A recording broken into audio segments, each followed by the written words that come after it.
Hello friends, welcome to English கற்றுக்கலாம். நம்ம ஒவ்வொரு நாளும் வீட்டில் நிறைய தமிழ் வாக்கியங்கள் நம்ம பேசுவோம். ஆனால் அதுக்கெல்லாம் இங்கிலீஷில் எப்படி சொல்லணும் அப்படிங்கிறது ரொம்ப ஈஸியானதாக இருக்கும். ஆனால் நமக்கு அது தெரியாமல் கூட இருக்கலாம். ஸோ இந்த வீடியோவில் நாம் டெய்லி நம்ம வீட்டில் பேசக்கூடிய தமிழ் வாக்கியங்களை தான் நம்ம இங்கிலீஷில் கற்றுக்க போகிறோம். ஸோ வீடியோ ஃபுல்லாக ஸ்கிப் பண்ணாமல் பாருங்கள். உங்களுக்கு வீடியோஸ் பிடிச்சிருந்துச்சு அப்படின்னா லைக் பண்ணுங்கள். உங்களோட ஃப்ரெண்ட்ஸ்க்கும் நீங்கள் மறக்காமல் ஷேர் பண்ணுங்கள். நாம் இந்த வீடியோவில் ஒரு 25 சென்டென்ஸை நம்ம டெய்லி பேசுகிற சென்டென்ஸுகளை நம்ம இங்கிலீஷில் கற்றுக்கலாம். இந்த சேனல் இப்போது தான் நீங்கள் ஃபஸ்ட் டைமாக பார்க்குறீங்க அப்படின்னா மறக்காமல் சப்ஸ்கிரைப் பண்ணி வச்சுக்கோங்க. நிறைய வீடியோஸ் பாருங்கள். நிறைய தமிழ் வாக்கியங்களுக்கு இங்கிலீஷில் எப்படி பேசணும் அப்படின்னு சொல்லி நீங்கள் கற்றுக்கோங்க. நம்ம இந்த வீடியோவில் ஒரு 25 சென்டென்ஸ் நம்ம கற்றுக்கலாம். நாம் கற்றுக்க போகிற ஃபர்ஸ்ட் சென்டென்ஸ் என்ன அப்படின்னு பார்த்தீங்கன்னா, இனி அது நடக்காது. இனி அது நடக்காது. நம்ம ஏதாவது ஒரு மிஸ்டேக் பண்ணியிருப்போம். அப்போது நம்ம சொல்லுவோம் இல்லையா, இனிமேல் இது நடக்காது, நான் கரெக்டாக பண்ணுவேன், இனிமேல் கரெக்டாக பண்ணுவேன், இனிமேல் இந்த தப்பு நடக்காது அப்படின்னு நம்ம சொல்லுவோம் இல்லையா. இனி அது நடக்காது அப்படிங்கிற சென்டென்ஸ்க்கு நம்ம இங்கிலீஷில் எப்படி சொல்லணும் அப்படின்னா, it will never happen again. இனி அது நடக்காது. இனி அது நடக்காது அப்படின்னு நம்ம சொல்லணும் அப்படின்னா, it will never happen again அப்படின்னு நம்ம சொல்லணும். நெக்ஸ்ட் ஒன் பாருங்கள். அது நேற்று நடந்தது. அது நேற்று நடந்தது. இதை நம்ம எப்படி சொல்லலாம்? அது நேற்று நடந்தது. It happened yesterday. It happened yesterday அப்படின்னு சொல்லணும். வீடியோ உங்களுக்கு பிடிச்சிருந்துச்சு அப்படின்னா ஒரு லைக் பண்ணிவிட்டு கண்டினியூவாக பாருங்கள். நெக்ஸ்ட் ஒன், அது மீண்டும் நடந்தது. அது மீண்டும் நடந்தது. இதை எப்படி சொல்லலாம் அப்படின்னா, it happened again. It happen again. அது மீண்டும் நடந்தது. நெக்ஸ்ட் ஒன், ஒரு நாள் விட்டு ஒரு நாள். ஒரு நாள் விட்டு ஒரு நாள். இது எப்படி சொல்லலாம் அப்படின்னா, ஒன் டே ஆஃப்டர் அனதர் டே. ஒன் டே ஆஃப்டர் அனதர் டே. நம்ம பேச்சு வழக்கில் சொல்லுவோம் இல்லையா, ஒரு நாள் கழித்து ஒரு நாள் அப்படின்னு நம்ம சொல்லுவோம். ஸோ இதை ஒரு நாள் விட்டு ஒரு நாள் அப்படின்னு நம்ம சொல்லுவோம் இல்லையா, இதை இங்கிலீஷில் one day after another day அப்படின்னு நம்ம சொல்லணும். நெக்ஸ்ட் ஒன், பேராசைப்படாதே. பேராசைப்படாதே. இதை எப்படி சொல்லலாம் இங்கிலீஷில் அப்படின்னா, don't be greedy. Don't be greedy அப்படின்னா பேராசைப்படாதே. க்ரீடி அப்படின்னா பேராசை அப்படின்னு அர்த்தம். ஸோ பேராசைப்படாதே அப்படின்னு நம்ம சொல்லணும் அப்படின்னா டோன்ட் பி க்ரீடி அப்படின்னு சொல்லணும். நெக்ஸ்ட் ஒன், நான் காஃபி குடித்தேன். நான் காஃபி குடித்தேன். இதை எப்படி சொல்லணும் அப்படின்னா, ஐ ட்ராங்க் காஃபி. ஐ ட்ராங்க் காஃபி. நான் காஃபி குடித்தேன். ட்ரிங்க் அப்படின்னா குடி அப்படின்னு அர்த்தம். ப்ரெசண்ட்டில் சொல்லும்போது மட்டும்தான் நம்ம ட்ரிங்க் அப்படின்னு நம்ம சொல்லணும். குடித்தேன் அப்படிங்கிறது பாஸ்ட் டென்ஸு. ஸோ அதனால் ட்ரிங்க்கோட பாஸ்ட் டென்ஸ் என்ன அப்படின்னா ட்ராங்க். ஸோ நான் காஃபி குடித்தேன் அப்படிங்கிறத நம்ம இங்கிலீஷில் ஐ ட்ராங்க் காஃபி அப்படின்னு சொல்லணும்.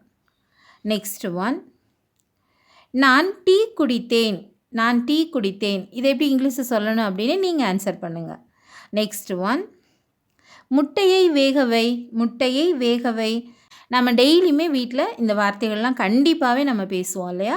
ஸோ முட்டையை வேகவை அப்படிங்கிறத நம்ம இங்கிலீஷில் எப்படி சொல்லணும் அப்படின்னா, boil the egg. Boil the egg. Boil அப்படின்னா வேகவை அப்படின்னு அர்த்தம். கொதிக்கவை, வேகவை, காய்ச்சு, இந்த மாதிரியான எல்லா தமிழ் வார்த்தைக்குமே இங்கிலீஷில் பாயில் தான். ஸோ முட்டையை வேகவை அப்படின்னு சொல்கிறதுக்கு பாயில் த எக். தண்ணீரை கொதிக்கவை. தண்ணீரை கொதிக்கவை. இந்த சென்டென்ஸை நம்ம இங்கிலீஷில் பாயில் த வாட்டர் அப்படின்னு சொல்லணும். Boil the water. தண்ணீரை கொதிக்கவை. பாலை காய்ச்சு. பாலை காய்ச்சு.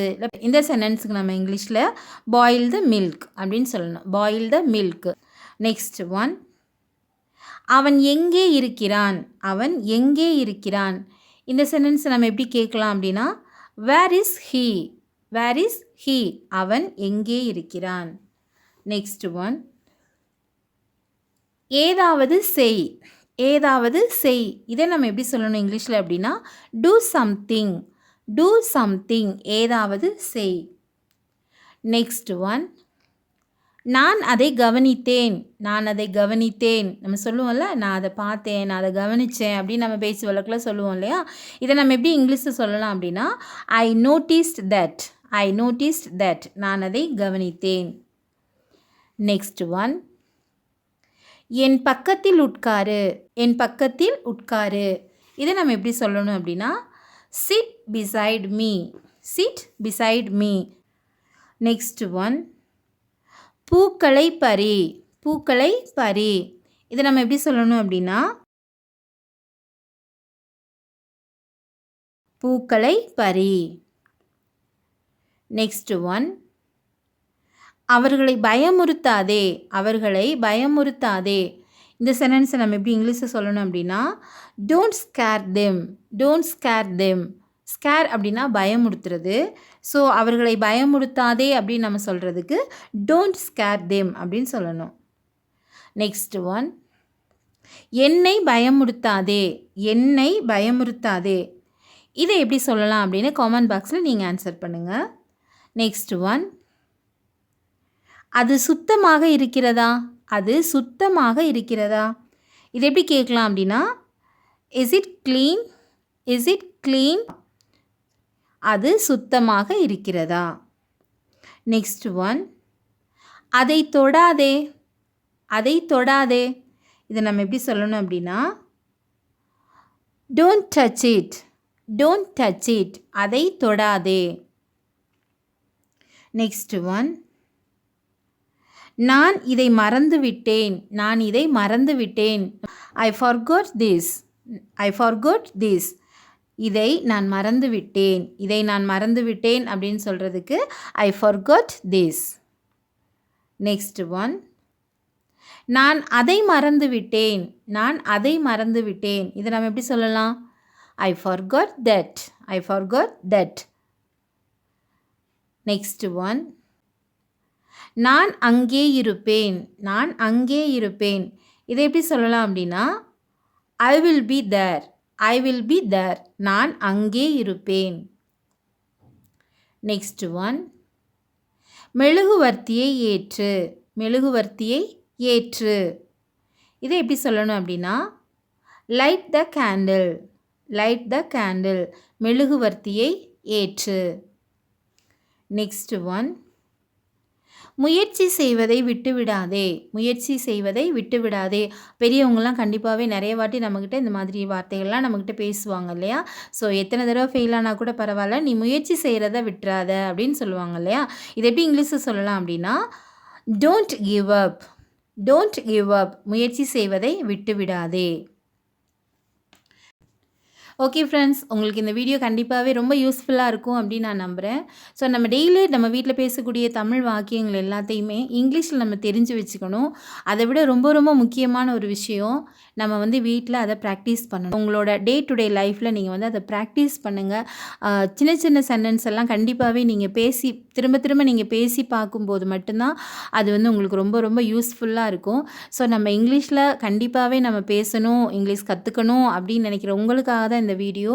ஸோ டெய்லி வந்து நீங்கள் வீடியோ பார்க்குறது மட்டும் இல்லாமல் கண்டிப்பாகவே நீங்கள் வந்து ப்ராக்டிஸ் பண்ணுங்கள். உங்களால் அப்படி ப்ராக்டிஸ் பண்ணுறது கஷ்டமாக இருந்துச்சுன்னா நீங்கள் டெய்லி படிக்கிற 20 சென்டென்ஸில் ஜஸ்ட் ஒரு 5 சென்டென்ஸாவது நீங்கள் மெமரி பண்ணி வச்சு நீங்கள் அதை பேசுகிறதுக்கு ட்ரை பண்ணுங்கள். கண்டிப்பாகவே அது உங்களுக்கு ரொம்ப ரொம்ப ஹெல்ப்ஃபுல்லாக இருக்கும் இங்கிலீஷில் நீங்கள் நல்லா பேசுகிறதுக்கு. Thank you friends. தேங்க்ஸ் ஃபார் வாட்சிங்.